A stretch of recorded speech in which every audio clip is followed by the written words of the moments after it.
Thank you, choir, for that wonderful message and song. He is the only King. Mayong hapon sa tanan. I have a good rest karong nga kaugtuhon. I was just only disturbed when I think of alas 3. Alas 3 naman di ay. Mata na po. The message that I would like to share is a message that will give us understanding how David is so great in the eyes of the Lord. And David is just like us, just like Elijah.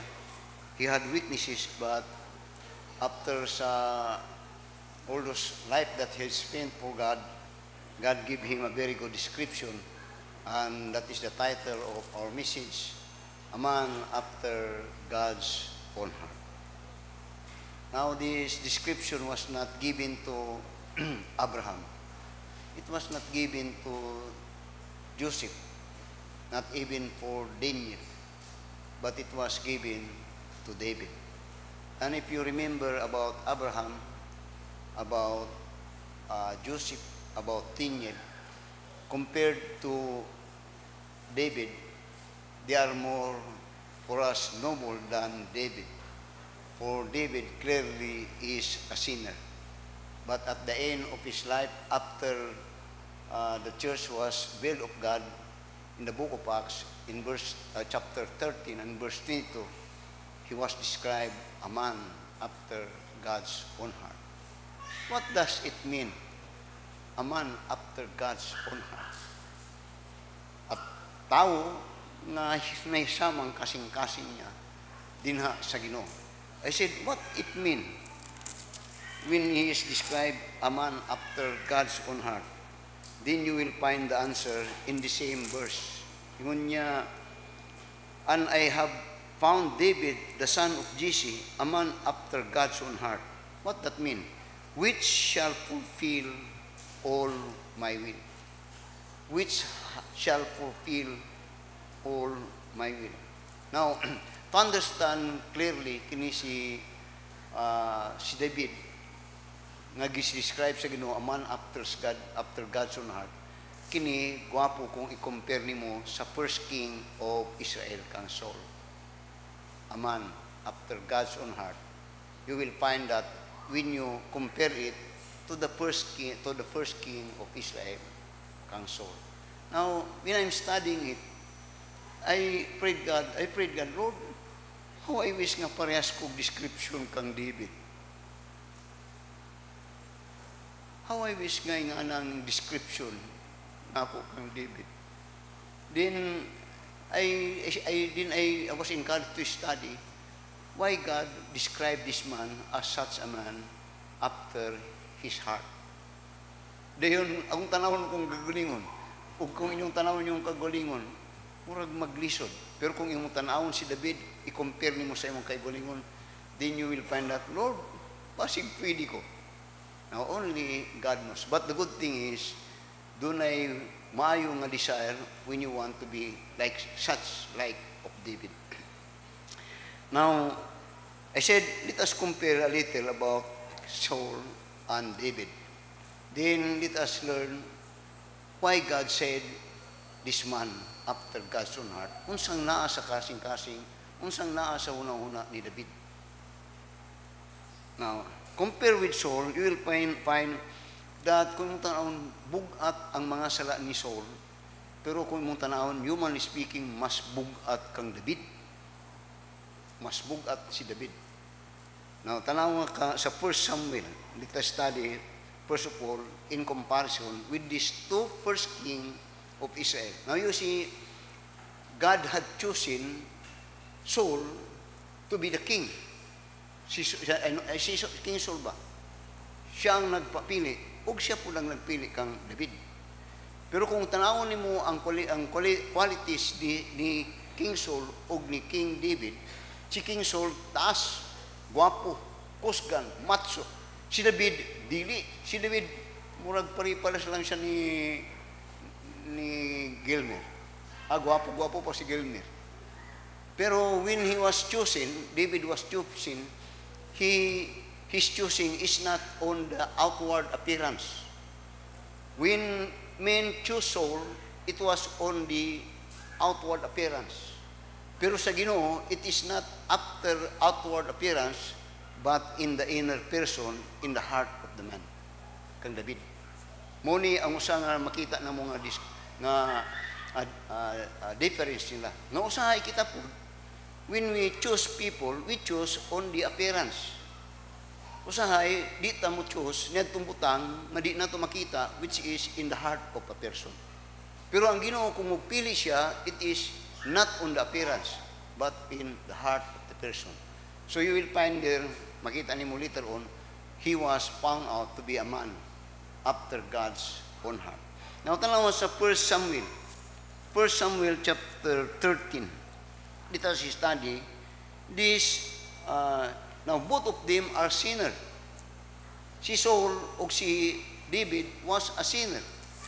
But if you study, just like when I'm studying it, wala ko mas bugat ang sala ni David. As for me, para sa kuha, kaysa kang Saul. Pero, ang diferensya na, diferensya ko literal ang tumakita. Now, see for instance, in 1 Samuel chapter 13. In 1 Samuel chapter 13, you will find here that the first sin that Saul had committed is that he had a self-willed personality. Kanang self-willed, mo kwan yun siya, magkanang iyang kabubuton, kanunay iyang, nga as a result, you will find in verse 1 Samuel chapter 13. Notice in verse 8 to verse 30. And he tarried 7 days according to the set time that Samuel had appointed. But Samuel came not to Gilgal, and the people were scattered from him. Now, ang pasabot ni kung imong tanawon sa 1 Samuel chapter 10, mo ni ang instruction ni Samuel kang Saul. When Saul now is being king. Ngunya sa 1 Samuel chapter 10 and in verse 8, ngunya, and thou shalt go down before me to Gilgal, and behold, I will come down unto thee to offer burnt offerings and to sacrifices of peace offering. 7 days shalt thou tarry, till I come to thee and show thee what thou shalt do. Muna isulti ni Samuel na, hulat ka na ako sa Gilgal, whatsoever happen, hulat ako, kay akmuad ko, ug mo upar ko niha. Now, in 1 Samuel chapter 13, mo ni ron ang nahitabo. Nanay kaaway, dunay gira. Din niya sa verse 8, and he tarried 7 days, niya according to the set time that Samuel had appointed. But Samuel came not to Gilgal, and the people were scattered from him. Kay nangaratol sila, kay nunay away. Pero naisaad si Samuel. Ang tao siguro nga, hulat yun ka na ako diha, kay muan higod ko diha, ako'y mo sakripisyo. Kay siya naman ang angay nga mo sakripisyo. Pero, diyan doon na ligira, nagkatag-katag ng tao, tungkol kay mura, nga waning abot Samuel. Pero actually, wala, dili pa, ulahin ang dili nga ulahin. Ning abot yun na si Samuel. Pero, tungkol siya ang pagkaratol, dali, or ang but pasabot, in haste, dali, niya, and Saul said, bring me hither a burnt offering to me and peace offering, and he offered the burnt offering. Which means that karon, this is self-will. Dili siya angay-ani nga trabaho. Si Samuel kini nga trabaho. Ug Samuel mismo, nag-ingon hulat din ha. Then ingon niya, and it came to pass that as soon as he had made an end of offering the burnt offering, behold, Samuel came, and Saul went out to meet him, that he might salute him. Ning abot ba yagid si Samuel. Pero niya nahitabo na that he, because of his self-will, ang nahitabo, iyang gitrabaho ang dili niya nga trabaho. Or ang term ani is, minus na ko sa English. Then when niya, and Samuel said, what hast thou done? Then niya, and Saul said, because I saw that the people were scattered from me, and that thou camest not within the days appointed, and that the Philistines gathered themselves together in Michmash. Therefore said I, the Philistine will come down now upon me to Gilgal, and I have not made supplication unto the Lord. I forced myself therefore, and offered a sacrifice. And Samuel said to Saul, Thou hast done foolishly. Thou hast not kept the commandments of the Lord thy God, which he commanded thee. For now, would the Lord have established thy king upon Israel, but now thy kingdom shall not continue. The Lord sought his man another. So ang but pasabot, this is the first sin that Saul had committed. Dili siya makapaabot, o self-will business is that he na-term ani.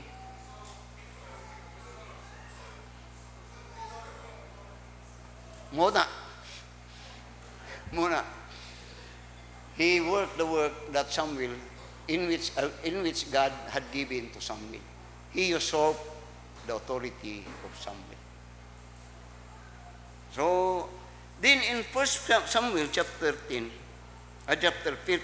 another sin. Itong ginatanaw sa para masabtan nato ning ngano si David, a man after God's own heart. Then in 1 Samuel chapter 15, here again, Saul was tasked of God. And the task is, kung imong gamiton imong human reasoning, is unjust, or something unfair, or against God's law. Something like that. But that command was given of God. Nga ingon niya sa 1 Samuel chapter 15, verse 1 up to verse 3. Niya, Samuel also said unto Saul, The Lord sent me to anoint thee to be king over his people, over Israel. Now therefore hearken thou unto the voice of the words of the Lord. Thus saith the Lord of hosts, I remember that which Amalek did to Israel, how he laid wait for him in the way when he came out from Egypt. No, ang kung mo taon diri gimarkahan gyud maayo sa Ginoo ning Amalekites. Kay dugay na ninga nahitabo. Sa dihang ang mga Israel nagapagawa sila sa Israel in the wilderness, gihangyo sila ni Moses nga paagihon sila, wa sila pagiha. Gani giaway sila, gimarkahan sila sa Ginoo. Ug karon nga nahimong establish na ang nation Israel, mao ni karon ay ang pagustong himuon sa mga Israel sa Amalekites. Tanaw sa verse 3. Now go and smite Amalek and utterly destroy all that they have, and spare them not, but slay both man and woman, infant and suckling, ox and oxen, camel and ass. And Saul gathered the people together and numbered them in Tikma 200,000 footmen and 10,000 men of Judah. Sumunang kuman sa Ginoo. So notice again the sin of Saul. Kini si Saul gubuot yun ni siya. Ingon ni sa Ginoo, hulat kay ako'y mo paringon niya kang Samuel, si Samuel. Karon na po, diri, gikuman siya sa Ginoo, nga ipahurot yun. Now, that may be, humanly speaking, unreasonable kay tanan man yun. No man's every life nga na dito sa Amalekot, doon yun sila tanan. Now, notice what he did. In verse 15, doon niya, verse 15, and Saul said, they have brought them from the Amalekites, for the people spared the beasts of the sheep and of the oxen to sacrifice unto the Lord thy God, and the rest we have utterly destroyed. Then Samuel said unto Saul, Stay, and I will tell thee what the Lord hath said to me that night. And he said unto him, Say on. And Samuel said, When thou wast little in thine own sight, wast thou not made the head of the tribes of Israel? And the Lord anointed thee king over Israel. And the Lord sent thee on journey and said, Go and utterly destroy the sinners of the Amalekites, and fight against them until they be consumed. Wherefore didst thou not obey the voice of the Lord, but didst fly upon the spoil, and did evil in the sight of the Lord? And Saul said unto Samuel, Yea, I have obeyed the voice of the Lord, and have gone the way in which the Lord sent me, and have brought Agag the king of Amalek, and have utterly destroyed the Amalekites. Nga ang but pasabot diri, ang gihimo ni King Saul is half obedience, murag partial obedience ba? Dili kay total obedience. Ang di pa gyud maayo, Ang iyang may intention, kung imong tanawon, humanly speaking, murag maayo, kaya iya mang gisper ang mga maayo para iupor sa Ginoo. Doon iya pa yung gisper ang hari, which God said, na yun sila. Now, kung imong tanawon, mura po kita bayat ni kay usay ang naikuman ang Ginoo ato lang pilion kung kunsay nakapabor sa ato ha. Kadtong murag dili kay murag mga kunanta adi lang na. Now God demands total obedience sa iyang command. Mo nga kung mo na kuan jud ka, mag-under ka. Now God is the giver and sustainer of life. He is sovereign. Because of that knowledge, ang pinakamayo nimong buhaton is to obey God. Kay wa gyud kay mahimo. So partial obedience, God demand full obedience. So tanaw sa verse 22. And Samuel said, hath the Lord as great delight in burnt offerings and sacrifices as in obeying the voice of the Lord? Behold, to obey is better than sacrifice, and to hearken than the fat of rams. For rebellion is as the sin of witchcraft, and stubbornness is as iniquity and idolatry. Because thou hast rejected the word of the Lord, he hath also rejected thee from being king. And Saul said unto Samuel, I have sinned, for I have transgressed the commandment of the Lord and thy words, because I feared the people and obeyed their voice. Now, kung mong tanawon ning pagka-serve ni Saul, actually, ang rason diha kanunay is that he feared people than God. Hadlok siya kanunay. Dito sa first offense, the same nga rason. Karon, the same yun. Muna, many times I said, muna mas dapat, because I'm nagatuon ta, muna, usay doon ako yung pronouncement dali nga, usay makatakuan ko sa inyo, ha? Alam mo, sulti ko nga, kung mahadlok ko ninyo, awa na ko'y angay na mo, pastor. Kung naman ko'y kahadlukan, nga mahimo kong maayos sa inyo, ha, kung kay nahadlok ko sa Ginoo. Kung nagtinarong ko sa inyo, ha, dili kay nahadlok ko sa inyo, ha. Nagtinarong ko, kung kay nahadlok ko sa Ginoo. Dili ko nahadlok sa inyo, ha.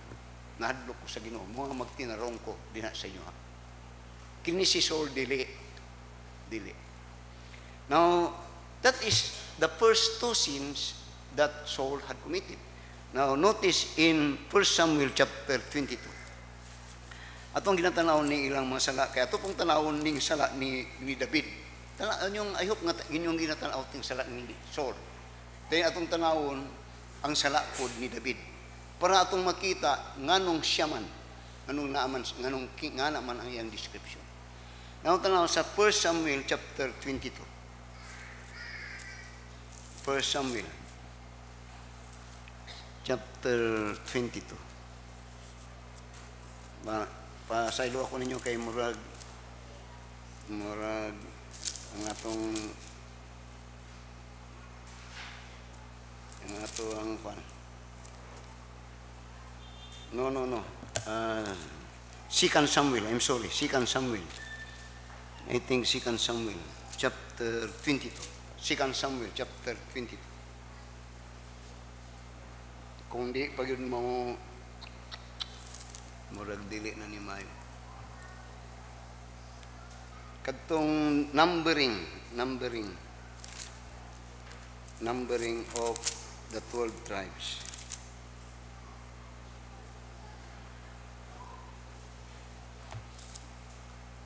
The numbering of the 12 tribes.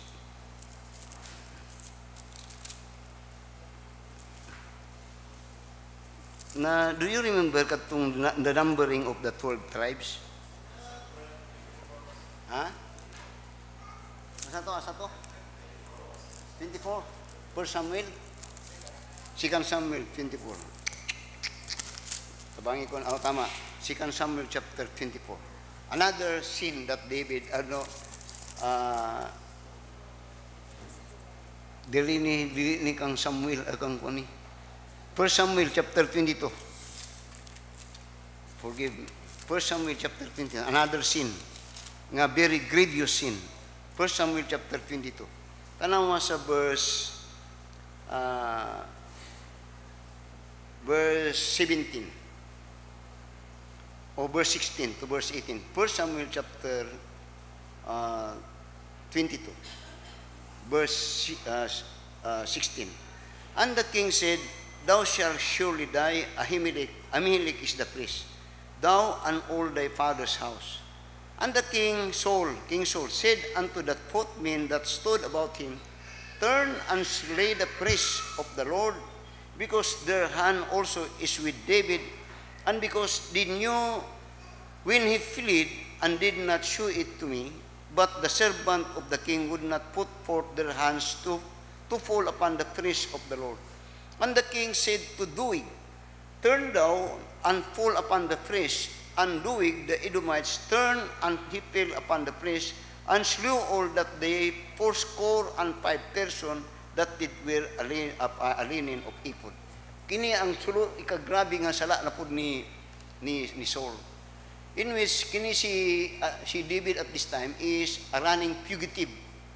Ug niadto siya kang priest Ahimelech. Ug dito gipakaon siya ni Ahimelech, ug dito gihatag ni Ahimelech katong sword na kuha ni David dito kang Goliath. Sa dihang ni kriboan ni Saul, perting sukuha niya. And what he did is that he commanded that all the priests must be killed. Iyang gipapatay ang mga hari. This was a very grievous, because this priest supposed to be is the way for Israel to know the will or the purposes or the word of God in which God will give to these people. And the priest is the one that ministered between Israel and God at the time. In effect, when he killed it, he want to burn the bridges that link between Israel and God. And his purpose is that siya unta tong nagsusko kayo siya nga dapat nga siya ang unang hebalo nga nasa David for intention to destroy David. That is the third sin of Saul. Ako itong ginatanaw. Now, ang buot pa sa buot, sometimes sa ato, ako sa when we, narang masakpan tang nga nagkamalitaw sa ay, atong gusto nga putlon tong link nga nakahibulo sa ato ang salado. Now, tanawa sa sa 1 Samuel chapter 28, the fourth sin that I think that was so grievous that Saul had committed. Let us compare with David. 1 Samuel chapter 28. Tanawa, sa verse 7 up to verse 8 lang. Now, diri, kini si King Saul is a stable-minded king. Usay mo, wala siya ba, mo pibor sa Ginoo, taon-taon, dili day sincero kay there was a time nga gipahurot ni King Saul o papantay ang mga wretched or mga term niya mga witchcraft, mga witchcraft and all those that are doing against the work of a priest. Yan ang gipahurot. Pero come a time that God now had rejected Saul, and Saul had no access to God, and at that time the Philistine again is coming to fight against King Saul and the Israelites. Naumo ni ang gihimo kay di na siya paminawon sa Ginoo, ang nangita siya og laing iyang kaduulan, and that is the witch of Endor. Tanaw sa 1 Samuel 28 verse 7. Then said Saul unto his servant, Seek me a woman that had a familiar spirit, that I may go to her and inquire of her. And his servant said to him, Behold, there is a woman that had a familiar spirit at Endor. And Saul disguised himself and put on other garments, and he went and two men with him. And he came to the woman by night, and he said, I pray thee, divine unto me by the familiar spirit, and bring him up, whom shall I name unto thee? And that is, his will is for Samuel to come out, and his desire is for Samuel to tell about the coming outcome of his fight or war against Philistine. Ngang but pasbot, gibaligya ni Saul diri ang iyang kalag. Nga usahay, kung magbantay mong usahay nga, doon na tayo ambition or desire sa itong kinabuhi nga maglisod ta, din sige tag-ampo nga murag walay pamagi. Ug usahay mo sulti tag murag kung ang buot pasabot nga ni. You have heard me long time ago na bago pa ning simbahan nga I have visited and witnessed a woman. Gikan siya og Manila. O ayang gibuhat para kay gusto, gato siya Manila, kay gusto siya mo abroad. Ay ang gibuhat, nagpasakop siya sa usa ka simbahan. Ang kasimbahan is kwan sa abroad. Ang kulto to. Ug iya tong gihimo purposely para i-adapt siya ug makaadto siya sa abroad. Ug mo ba na akong pagtupod aning kining later descents? Ang mga uban diha nagana diha kay pero ang buot pasabot is there are those that will sell their soul for money to suit their desire. Muna ang masala ni Saul, masala niya, and it was so very grievous. Being self-willed, not only that, but he hated the people of the Lord, the priest, because the priest had helped his enemy, and at that time when God had already imposing his rejection of Saul, and Saul had no access of God, nangitaglain nga iyang panyatagtabang, and that is this ang term niya is witchcraft of Indo. So in effect, Saul had rejected God and find other ways that would help him rather than God. That is the sin of Saul. Now, in compare kang David, kang David. Now, kini magod sila, dapat mo ni silang gawa. Pero kung imong tanawon, generally sa dagan ni Saul, Saul had no desire for spiritual things. He had no desire for spiritual things. His all desire is for his self, upliftment, all for himself and for the things of the world. Now, look at yourself. Ingana ka ba? Mahibaw-an nimo that you are not qualified for that kind of description. Rather, you will be rejected of God. Kanawa niyo mga kaugalingon karon. Now, I'm speaking with believers. Si Saul nagsugod ni nga nasa tao sa Israel ni. Now, I'm not speaking about the Gentiles. The Gentiles do not qualify anything about that. Because they have no other gods. Ngangbot pasabot, kini si Saul is a hypocrite. Patuto nga Kristohanon, dili di ay. Daghang mga question about Saul, nga save ba si Saul o dili? Daghang mga baptism sulti nga save si Saul, but ako dili. That Saul is Saul. Now si David, tanaw na to ang sala ni David. Now tanaw sa 2 Samuel chapter 12. Diri nagsugod ang sala ni David. In chapter 12, actually nasa chapter 11 na nagsugod sa 2 Samuel, which speak about his sin of adultery and covetousness. His sin. It was a grievous sin because he coveted adultery ang kadtong dili iya. So, you know the story. So, in chapter 12, diri, he was confronted with God. Notice in verse 1, kung imong tanawon sa hantod sa verse 5, he was confronted. Now, kang Saul, kung imong tanawon kang Saul, when Saul sin, walay makakorek sa iya. Kay ang mga pari, yung mga pamatyon, walay makakorek. Siya gyud ang hari. And he become king, and actually he despised God by disobeying God. Never did Saul had obeyed a command of God. Kung imong tanawon, wala yun. Pero siya ang hari sa mga tao sa Ginoo. Mga hari nga. Now, so David had sinned. And in chapter 12 now, God sent Nathan to remind David. Tanaw sa verse 4 niya. And there came a traveler unto the rich man, and he spared to take of his own flocks and of his own herd, to dress for the wayfaring man that was come into him, and took the poor man's lamb, and dressed it for this man that was come to him. And David's anger was greatly kindled against the man, and he said to Nathan, As the Lord liveth, the man that hath done this thing shall surely die. Suko kayo siya. Suko siya sa sala. Suko siya sa sala. Pero kadto nga sala di ay iyaha. Siya di ay ito. And you know that.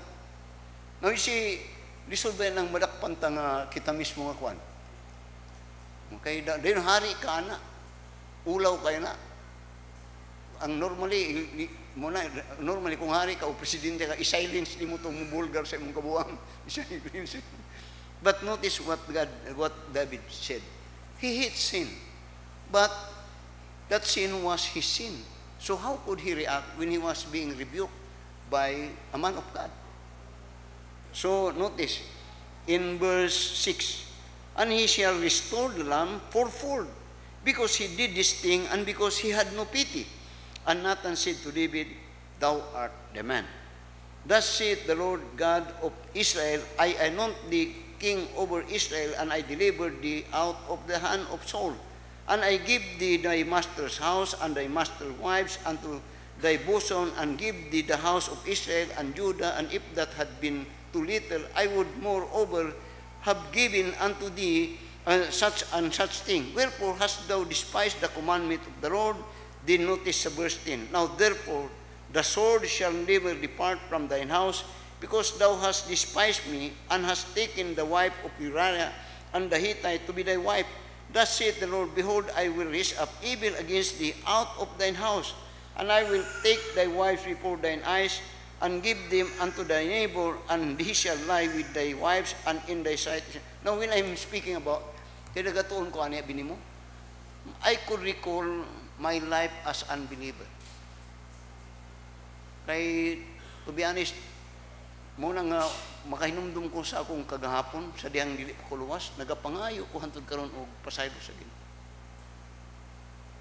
Hanggang pangayo ko pasaylo sa Ginoo. Sa akong nangahimo ko nato, if you only know that.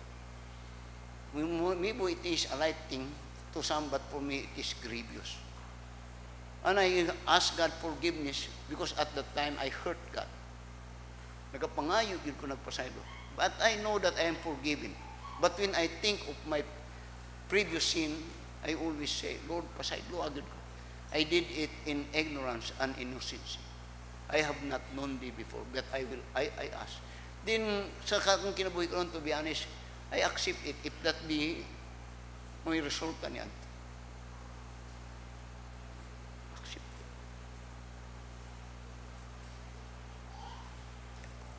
Si David, when he was confronted kanahon, and sa verse 13, and David said, unto Nathan, I have sinned against the Lord. And Nathan said unto David, the Lord also had put away thy sin, thou shalt not die. Because actually, his sin is enough for him to die as God's punishment. Pero ang maayo kang David, dito na itong makita ang difference nila, is that he accept correction from God. Nagapan siya. Now, he commit this, but afterwards, he never committed again that sin. Even his killing, even of his murder of Uriah. That was grievous. Tungkol kay si Uriah was a very loyal soldier of David. Pero he had repented that. Later itong makita sa Psalms. Another sin. Now compared with Saul, remember kang Saul. Ang Saul, it is about self. Kanunay. Kang David, damage sa mga tao. Damage. Makita nyo ang one? Kang Saul is about self. About self. Kang David, damage sa mga tao. I-damage niya sa kapamilya. Now, sa 2 Samuel, chapter 24. 22. 2 Samuel chapter 24. Another sin that David did. Sa verse 1 up to verse 3. And again, the anger of the Lord, suko ang Ginoo, was kindled against Israel, and he moved against Israel, and he moved David against them to say, "Go, number Israel and Judah." For the king said to Joab, the captain of the host, which was with him, "Go now, do all the tribes of Israel, from Dan even unto Beersheba, and number ye the people, that I may know the number of the people." And Joab said unto the king, "Now the Lord thy God add unto thee the people, how many soever they be, 100fold, and that the eyes of the Lord the king may see it. But why doth my lord the king delight in these things? Notwithstanding the king whose word prevailed against Joab, and against the captain of the host, and Joab and the captain of the host went out from the presence of the king to number the people of Israel." Ang pasabot diri kadtong iyang gipaihap ang Israel dako tong nga sala gyapon ni David. Why when he numbered, say doble man nung pagpaihap niya, pastor? Because at that time when he numbered it, David seemed now to trust and depend of his strength and power to the people. Kung pila kadaghan, kung daghan kayo, nga ang pasabot mo depart siya, siyang trust and depend dito sa Ginoo. Dito siya mubalhin pagsalig sa tao. Ang butas-but, biyan niyang Ginoo ug musalig sa tao. Suko ang Ginoo kang David. Because it was God that filled up David. Yang gipanumber ba para, mo ba, ingana nataka, mo to. Mga bantayan kay, nagsugod ta, just remain yun. Kanang tong, ako nang gamitin ng word, pobrita, o tayo mahimugsugod ta sa Ginoo. Pagka nanata, dito nata muna transfer. Soko ang Ginoo sa Ginoo. But notice what God did to David. Sa verse 10.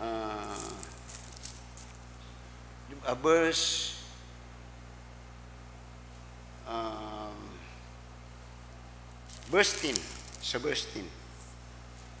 2 Samuel chapter 24, verse 10. And David's heart smote him after that he had numbered the people. And David said unto the Lord, I have sinned greatly in that I have done, and now I beseech thee, O Lord, take away the iniquity of thy servant, for I have done very foolishly. Nakahigmata siya. Nga nung mo salig man ko na yung mga tao nga sa sinugdanon, ang ikaw may akong gisaligan yun. Dili ni mo yun. Pero he had committed the sin. Now, tanawa, sa verse 11. For when David was up in the morning, the word of the Lord came unto the prophet God, David's seer, saying, Go and say unto David, Thus saith the Lord, I offer thee 3 things. Choose thee one of them that I may do unto thee. So God came to David and told him, and said unto him, Shall 7 years so tulo ka saad ang tulo ka ang punishment gipapili si David. God will punish David. Just he had punished. Now you see, bantayan yun na ito, saigluon yun ta sa Ginoo. Kanunay. Every sin must be paid for. David's sin, he paid for it. Though he was forgiven. Kung imong tanawon to, katong permiyong sala niya, gubaon, you know what had happened? Absalom. Karon diri, punishment niya po. Now, tanawa, sa verse 16. Yun niya, and when the angel stretched out his hand upon Jerusalem to destroy it, the Lord repented him of the evil and said to the angel that destroyed the people, It is enough. Stay now thine hand, and the angel of the Lord was by the threshing place of Aroma, the Jebusite. Now notice verse 17. And David spake unto the Lord when he saw the angels that smote the people, and said, Lo, I have sinned, and I have done wickedly, but this sheep, these people, what have they done? Let thine hand, I pray thee, be against me and against my father's house. He was corrected. Ang gipanis sa Ginoo ang mga tao niya. Daghang mga tao namatay, I think 17,000. So dahil nagamatay na karon nagbagong Ginoo, repented din mo ni David. Dili ako ang angay, ako'y manubag, dili ako mga tao. Walay ingana kang Saul. Wala. Si David iyang ang kunon tanan, kung muna bayad, ang kunon ako na. Din karon dili, nya dili. Not my sheep. Ako mismo nakasala. Daghang mga ingana nga usahay lang sala, gusto nila lang panisan. Dahil daghang po mga tao nga naiilang sala, pero kuno na dito sa ubang sala ang lang ginatanaw, wala sila gatanaw silang kaugalingon. Kasi David, lahi. So I hope makita ninyo si Saul o si David. Now, both of them are sinners. Sometimes, David is more. But one thing, si David, a man after God's own heart, is that when God's word through his man came to him, never he refused to receive or resist. Di siya nag-resist. Di siya nag-reason. Iyang ginaangkon. Kang Saul, walay true repentance kang Saul. David always manifests true repentance. God. Now, not only yung anang personality na nakita din sa kasing-kasing ni David, kundi, look at this, that in his lifetime, si David bisag ingato siya, ang iyang desire is to build the house of the Lord and to be in the house of God. Ano Psalms chapter 27. Muni ang desire ni nga tao. Kuyaw ni nga tao kay of all his, siyang nag-write more about this. Now, akong inapakita di, why that man, compared to Saul, God gave this description. He was a man of a heart that is humble to God and His word. He was a man with a heart that is humble before God and God's word. Never he resisted when God's word came through his prophet. Dili siya nag-resist. Muna nga, tanawaan nyo ang atong tanawon po atong kaugalingon. Daghang mga nag-resist. Now, to be a Christian, a follower is no resisting what God says. So that faith is simply believing the word of God. To believe is to follow, and that is to obey. Si David, ingana siya. Not only that, but he had this repenting kind of heart. Repenting. Once he repented, never he returned back to the sin that he committed. Doon na siya repentance, which lead to the change of mind, the change of heart, and the change of action. Na anak kang David. Have you repented? Is there any change sa imong kinabuhi? Now, if there is none, you are not qualified. David experienced true repentance. True repentance simply means a change of mind, belief, that leads to a change of character, a change of life. Now, tanawa, not only that, but he had a love for the word, not only for the word, but for the house of God. Now, tanawa siya kay bukong naabataan eh. Tanawa, Psalms chapter 27. Yun niya, the Lord is my light and my salvation. Whom shall I fear? The Lord is the strength of my life. Of whom shall I be afraid? Isog kayo ni. Pero yun niya, when the wicked, even mine enemies and my foes, came upon me to eat up my flesh, they stumble and fell. Though an host should encamp against me, my heart shall not fear. Though war should rise against me, in this will I be confident. He was fearless. Saul, fair man. David, no fearful man. No. Wa ko'y kahadlukan. Nga naman, the Lord is my salvation. He is my defense. Whom shall I fear? Kang Saul, baliktad. he fear man, and he kahadlo siya sa mga tao, but he never feared God. Nabaliktad siya. Now, tanawan na po nato itong kagalingon. Kinsa inyong ikahadlo ka? Ang Diyos o ang inyong mga tao o bisa inyong trabaho? Ay, atong tanaw ng qualification. Natanaw sa verse, ngunya si David nga, the Lord is my, wow, no one, I fear no one. He was faithless.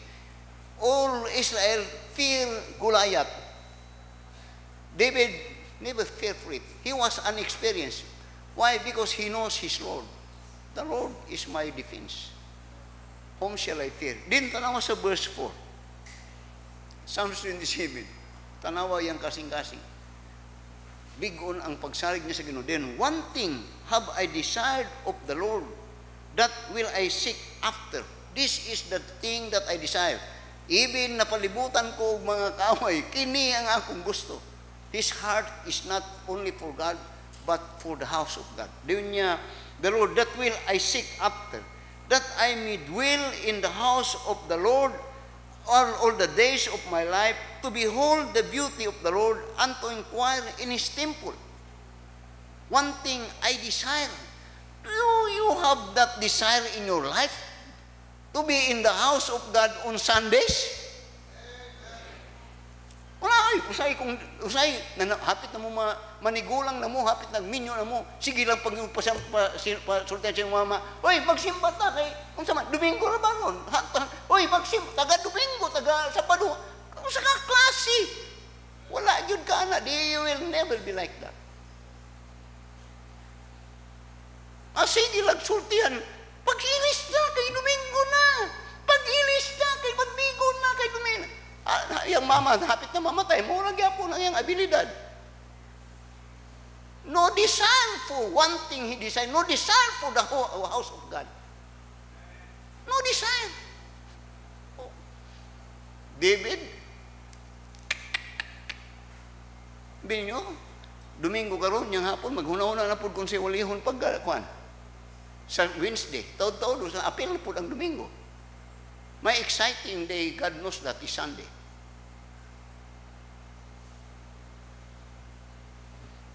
Nanawa sa verse 5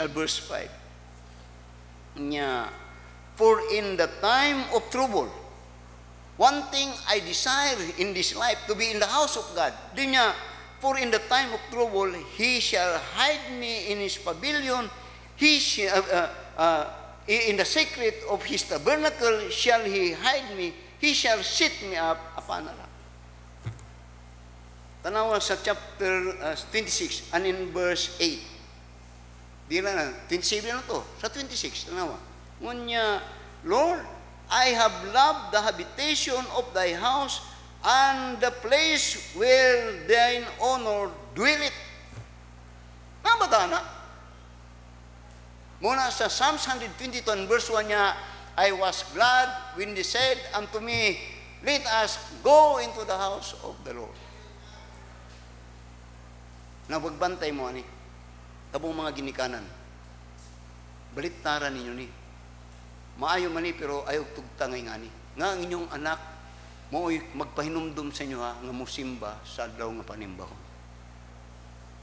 Makauulaw na. Nga ang but pasabot, ang anak ninyo mismo, nakasabot nga wap mo higana, nga musimba sa Ginoo. Hantod nga ang anak ninyo ang nagapahinumdum sa inyo. That is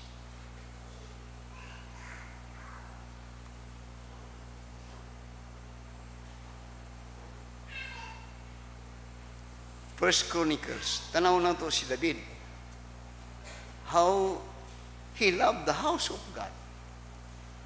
First Chronicles chapter 29. Nabatay nga ni. Amen. Praise the Lord. Praise the Lord. First Chronicles chapter 29. Si David, you know that, he desired to build the temple of God. Maunang usak yun nga desire nga masakit siya nga ako nakabaayo na tag mga kinambuhi ani na tay mga balay nga gwapo pero walay balay kuno magpamuag pero ingon sa Ginoo dili ikaw maghimo because you are a man of hand of blood, a bloody man. So, si Solomon ang himo, pero tan-awon nimo sa 1 Chronicles chapter 29. Nga bisag dili day siya ang gitugtan sa Ginoo to build the house, pero in his mind and in his life he had prepared for the building of the temple of God. And that temple, said in when Solomon built it, was the most costliest, billions of dollars ang worth. That temple was made of gold. Nga naman, because David, his love for the tabernacle or house of God, he saved para ni ini nga mga purpose. Tanawa, sa 1 Chronicles chapter 29, verse 1 to verse 5. Ngunya, furthermore, David, the king, said unto all the congregation, Solomon, my son, whom alone God had chosen, is yet young and tender, and the work is great, for the palace is not for man, but for the Lord God. Now I have prepared with all my might for the house of my God, the gold for things to be made of gold, and the silver of things of all silver, and the brass for things of brass, and iron for things of iron, and wood for things of wood, onyx stones and stones to be set, glistering stones and diverse colors, and all manner of precious stones and marble stone, and in abundance. Moreover, because I have set my affection to the house of my God, I have of mine own proper good of gold, silver, which I have given to the house of my God, over and above all that I have prepared for the holy house, even 3,000 talents of gold, of the gold of Ophir, of 7,000 of gold of Ophir, and 7,000 talents of refined silver, and overlay the walls of the houses withal. Then in verse 5, the gold for things of gold, and the silver for things of silver, and for all manners of work to be made by the hands of sacrificers, and who then is willing to concentrate his service in this day unto the... Nga ang pasbot si David ay daghan siya mga country mga nation yang ipamildi, and he slaughtered it, ug dunay siya share bahin sa mga as a king sa mga makuha nila. Kadto day iya tong gitigom niya para sa panahon nga buhaton ang templo, kadto nga tanan kay iyang ibahatag para sa templo. Ngano man to, tungod kay ang si David kasal siya sa in all the battles, it was not him that was victory. Nakadaog kundi ang Ginoo ang nagpadaog siya, mo nga ngayon po na ibalik niya dito sa Ginoo. Ang kadtong mga grabe nga kasing-kasing si David. Dili si Saul, not only self-will, but tanan dito sa iya, walay portion ang Ginoo. Kang David, at the end, before he left everything for the temple. He returned it back to God.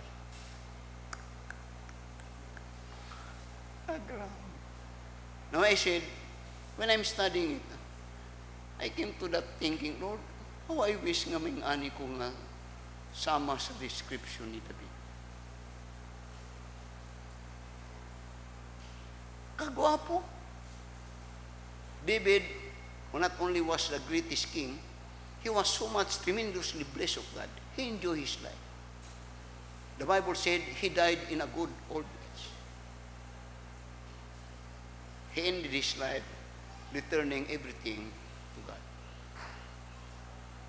Now, mayo man nga magtigom ta para sa itong mga anak.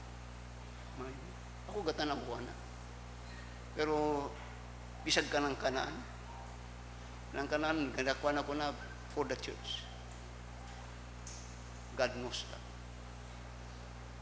Kamong labi na kamong mga young people. Kamong nagasunod sa ako.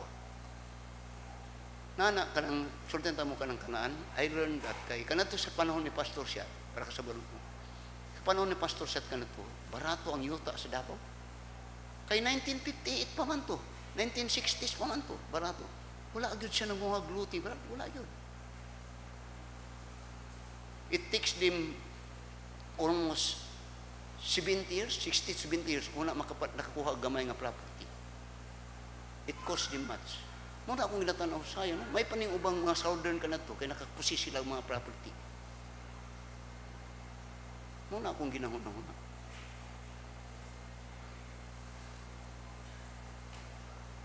David is a man after God's own. He was a sinner. But when he is corrected by God, he was a peerless man.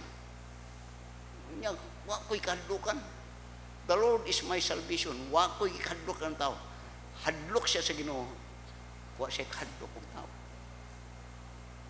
Ug anyang desire niya kanunay sa kabalay sa Dios kay gusto ko kanunay nga uban agin. Wonderful. Now, if you study much sa life ni David, you will find that actually, when he was a king, when he was now a king, every time that he went to war, sabi mo, masayang ginahimo, nag-repair siya sa Ginoo. Every time nga nag-aadto siya away, mananghid siya sa Ginoo. Lord, mudaog ko ani? Lord, angay ba na ako ning himo?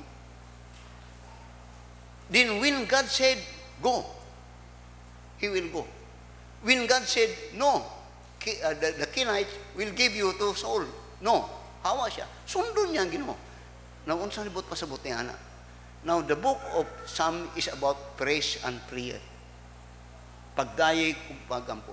Never pray when God answer you and you do not do it. That is useless. You are fooling yourself.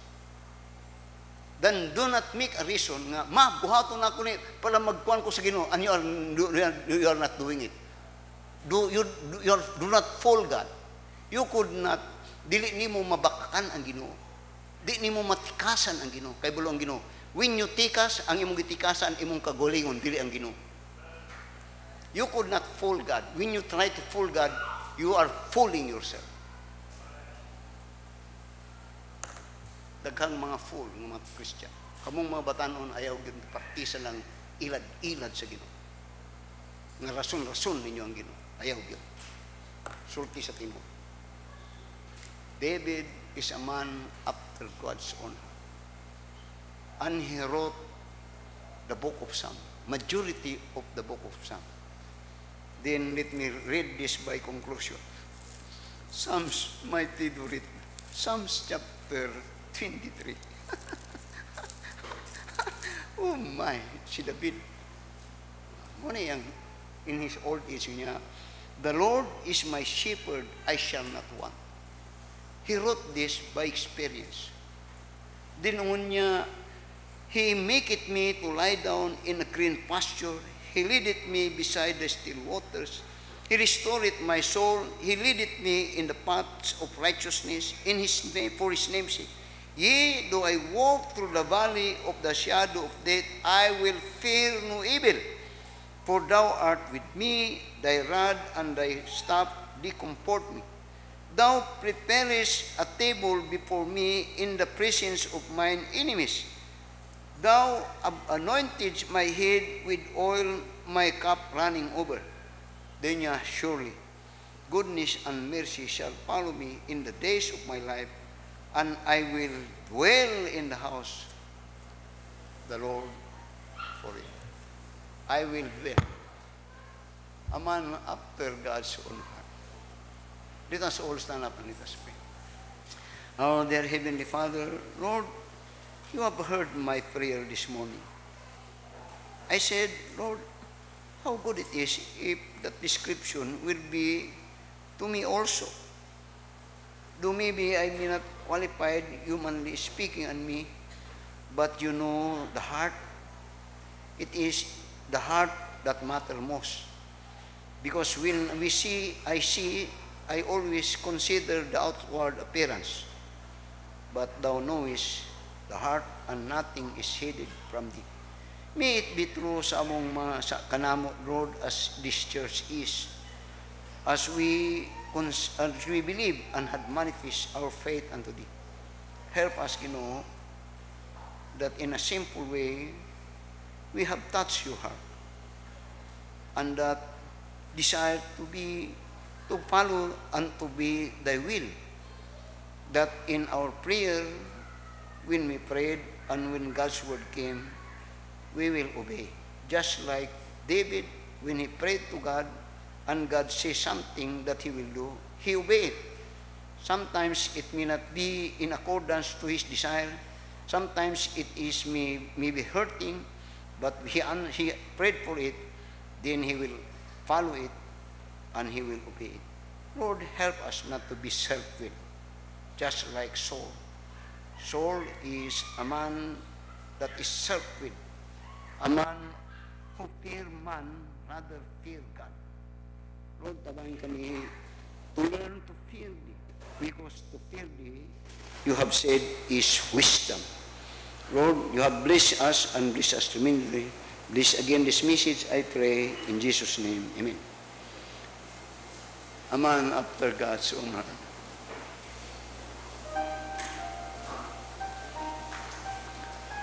Have thine own way, Lord.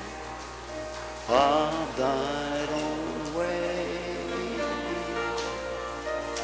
Thou art the potter,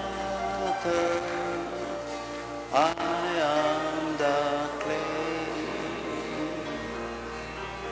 Mold me and make me after thy will,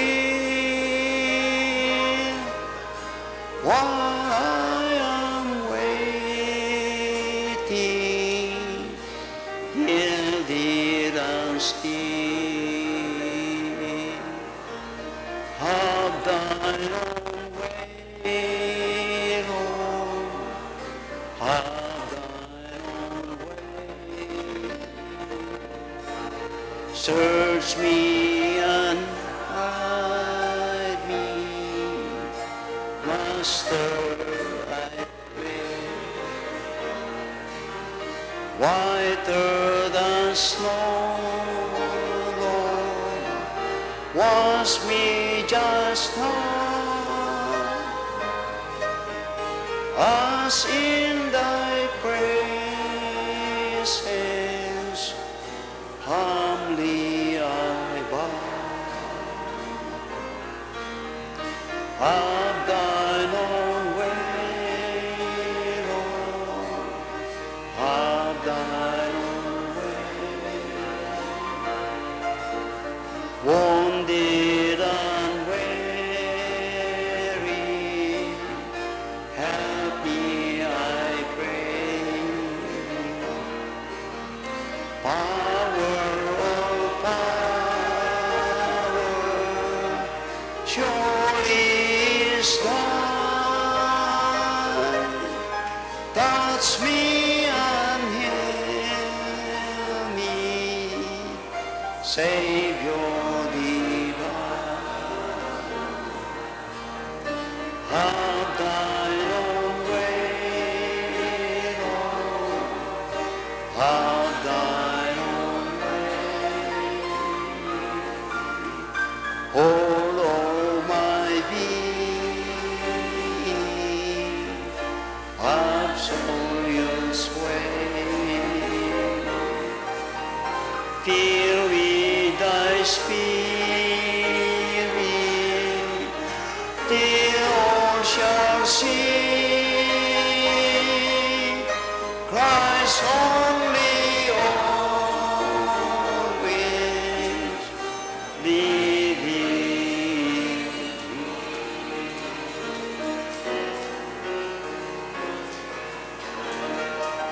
Kaya, thank you for your attention.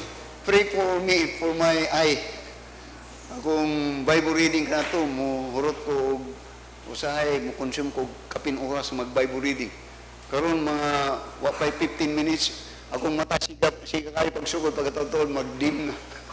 So usahay, walay 10 minutes mo, maningkamot na kong magbasa, pero dili na magkakuan.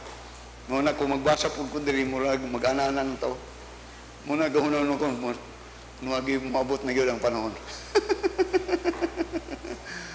So, free good to pray. Okay, let's bow down heads for prayer.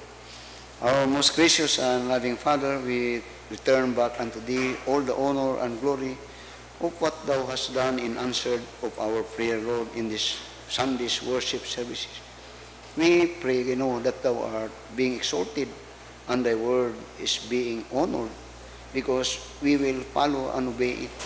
Lord, salamat ining among makatawhan. Tabangin sila, that in times that Thy word come upon them, help them to believe. Indeed, to make it real sa among kinabuhi, that we could say, we have known the true God. He is real in my life. Lord, salamat sa imong mga tauhan. We do really enjoy our services. Thank you for the singing, and thank you for our choir. They had done every Sunday their part, and they had been an encouragement also, as well as the message that we have learned from morning through our devotion, in our Sunday school classes, in the preaching. Lord, salamat. This is great truth. This is how you have built great church. You have built great church through the preaching of Thy word. And so that as I speak, we desire others to see Christ in their life, that they might be saved and worship the true God, and that God should desire for every worshiper to worship God in the Spirit and in truth, and that is what we are doing in this church. Bless our people. Bless your people, Lord, as we start again our work for ourselves and our business, in our works, in our studies. Lord, bless them as they strive to be a blessing. This is our prayer in Jesus' name. Amen.